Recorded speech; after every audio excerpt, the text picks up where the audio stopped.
Hello everyone, it's me again, Burntam, JWTV, panibagong araw, panibagong vlog ulit tayo mga ka-DIY. Sa araw na to, mayroon tayong tuturo sa inyo na basic tutorial or basic guide. May nagre-request sa atin na tropa natin, viewers natin, subscriber, si Boss Erwin Sermino. Tinatanong niya po kung ano yung size ng battery, ano yung amperes. So dito natin malalaman mga ka-DIY. Pero bago natin tuloy yung video, syempre shoutout natin lahat ng mga Griffin owners and users dyan at sa lahat ng mga tropa natin. Yan sa lahat ng chapters, Baguio, Iloilo, Cavite, Manila, Malonga po at syempre dito sa Pangasinan chapters. So ayan mga ka-DIY, start na po natin para hindi na po tayo masyadong magtagal.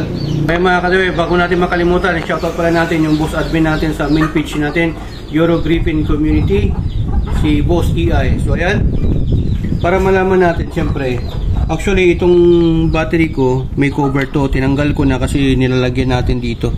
Meron kasi siyang packet dito, may cover to mga ka-DIY, tinanggal ko lang. Ito yung dalawang tornilyo, yung bolt, yan, tanggalin nyo lang yun para magamit nyo to dito na packet. So para malaman natin yung size ng battery at yung amperes nya, sa mga gusto magpalit, pwede lang yung sa ibabaw, tapos gamit lang kayo ng Phillips screw. Tanggalin natin tong, yan, yung terminal. Okay, pasensya na kayo sa kalat. Yan. Pwede rin yung range na size 10, pero ito nag-corrosion ng mga ka-DIY, oh. Medyo ano na. Pag ganito na corrode na, pwede nyong lagyan ng WD-40 or grasahan nyo para hindi siya pumido o yung corrosion. Siyempre maulan ngayon, panahon ng bagyo, kaya nagkaganyan siya. So unahin yung tanggalin is yung ground. Okay, yan, sa mga gusto ng sticker. Tapos pag natanggal nyo yan, tanggalin nyo na rin tong positive. Ingat lang po kayo, baka maano yung ulo nya, yung ito. Yan, diinan nyo lang na maigi. Kasi pag maupod yung ulo nitong bolt, sayang, bibilog yan, hindi nyo na mabuksan. Okay, so pag natanggal nyo yan, ito pala yung OBD port para sa scanner natin sa ECU. Sa mga nagtatanong, meron tayong separate videos nyan, pero ulitin ko na lang din. So pag natanggal nyo itong dalawang terminal na ito mga ka-DIY, yan, iangat nyo lang to, may kabigatan to ah. Yan, so ito yung size ng battery natin. Yan, ito yung brand na ginamit from stock, from Casa po ito mga ka-DIY. Yan, ang brand po niya is Leon, 12 volt 9 amperes. Okay, so ito mga ka-DIY, 9 amperes po yan. 10 hour yung standby niya. So ibig sabihin, after mong ginamit, pag naka-standby siya, naka-park sa bahay, hanggang 10 hours. Okay, so dapat pinapaandar mo rin to kahit hindi mo ginagamit para mag-charge siya. So ayan, 6MF9, yan yung code, 6MF9. So ito po ay maintenance free battery, so disposable po yan.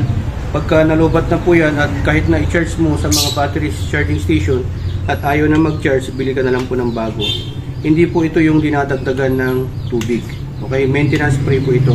Pagka magpapalit kayo ng ganito, Unibrand, Motolite, mga ganun, or yung lithium, ang susunod kong ipalit dito ay yung lithium brand, lithium na klase ng battery, kasi para mas mahal nga lang siya pero mas quality. Ano po siya, non-liquid. Lithium yung magandang brand o type ng battery, yun yung ginagamit sa mga electric vehicle. Kasi ang type ng mga battery is ito, lead acid, gel type, tapos Li-ion, tapos yung lithium. So maganda na yung lithium na battery mga ka-DIY. So ayan, ulitin ko po, yung size po niya, yung code ng battery is 6MF9, 12 volt, 9 amperes, 10 hours. So yung pag-charge, nakalagay naman po dyan, yung charging niya is, ayan, yung standard 10 amperes charging is for 5 to 10 hours. So yan yung pag-charge mo. Tapos yung rapid charging naman is 3.0 ampere. Charging for 1 to 2 hours yung rapid, yung fast charging niya. So ayan, electrolyte field. So pwedeng electrolyte yung laman nito. So ayan, maintenance free battery. So ayan, nakalagay po dyan ha. Non-spillable, so hindi po siya matatapon kasi meron po. Pero maniwala kayo sa akin sa hindi, pwede mong tanggalin to ito dito. Pwede mo siyang tanggalin. May lagayan niya ng tubig. So para pakita ko sa inyo. Wait lang. Yan. Mapaklasin natin. Pero huwag nyo nang gayahin to. Pakita ko lang po sa inyo.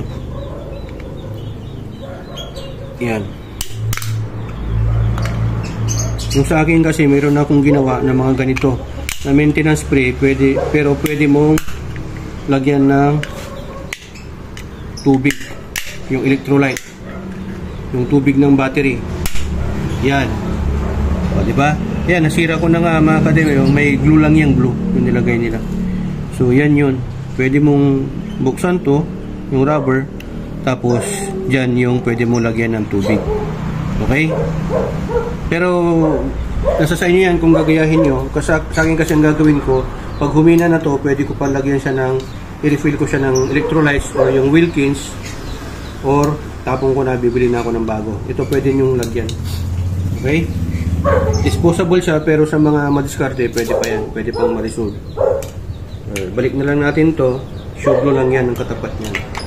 Yan. Ganoon lang yun. Yan yung scam na hindi sinasabi ng iba. Pag maintenance spray, akala nila tapon na, pero pwede pa yan nalagyan electrolytes kasi nauubos yan sa tagal ng panahon. More or less mga 1 to 2 years okay na yan, o 2 to 3 years ganun, okay na rin yun. Solve na yun, tulit na kumbaga. So ayan, sa nagtatanong si Boss Erwin Sermino, ayan boss, para sa ito bossing, sabi ko na, ipakita ko na sa iyo. Pasensya na at medyo natagalan tayo kasi siyempre masyado tayong busy. Maganda nga yung mas mataas pa yung amperes para mas matagal yung buhay o yung charging niya. Kunwari, lagyan nyo ng 12 amperes, mas maganda. The more na mas mataas, mas maganda kasi malaking sisi po ito. So ayan, balik na po natin mga kademe. Kapag babalik, yan, ingatan nyo lang na malaglag to. Pag nalaglag, balik nyo lang ganyan.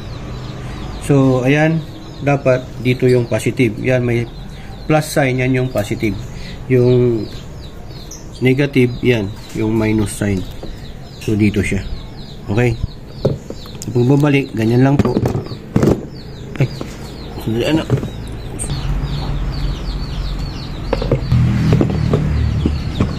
Yan, balik na natin. Tapos, sa pagbabalik naman, ang unahin nyo na ibalik ay ang positive side. Yan. Okay?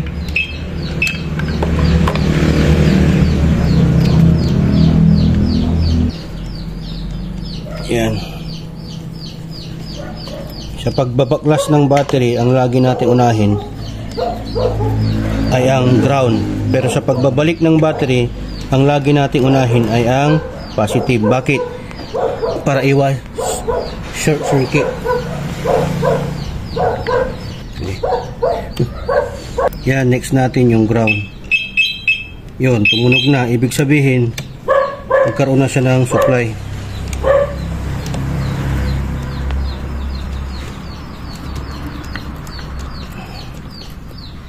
Yun, tapos testing natin.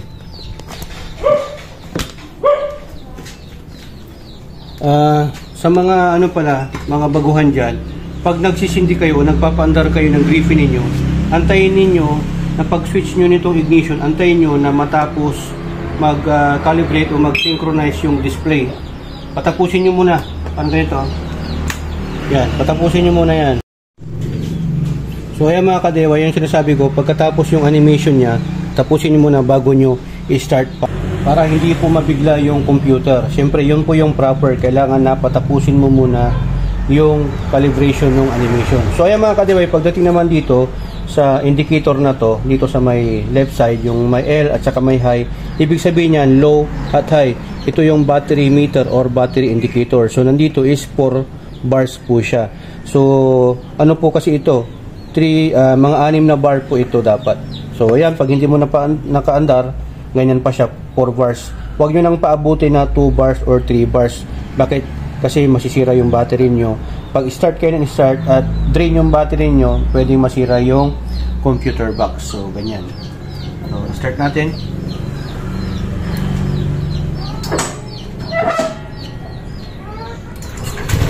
Yun. Pagka in-start mo na yan, tataas na yan. Unti-unti. Antayin natin. Magcha-charge na po kasi yan. Yun. So meron pang isa yan, kulang pa. Habang pagka tumatakbo ka na, yun. Pag re-reboost siya naman, pwede pang baba siya. Maya. So pag pinatay natin yan, makikita natin yung ano naman sa number kung ilang voltahe na. Tayo natin. Ayan, pag on natin mga ka-DIY, makikita natin kung ilang volt. Yun, wait natin. Yun 13.3. So pag 4 bars is 13.3. Huwag mo nang pababain ng 12 below. Kasi dapat ang standby standby volt niya is dapat is 12 or 12.5. Okay pa yun. Pag below 12, i-charge mo na po mga ka-DIY bago mo pandarin para hindi masira yung battery at yung ECU mo. So ayan mga ka-DIY, hoping na may natutunan naman po kayo sa vlog content natin sa ngayon. Short vlog lang to pero sa may alam, basic lang to pero sa walang alam, very informative ito. Bago natin makalimutan, shoutout muna natin Anar's Vlog, pag-subscribe sa YouTube channel at pag-follow yung Facebook page niya.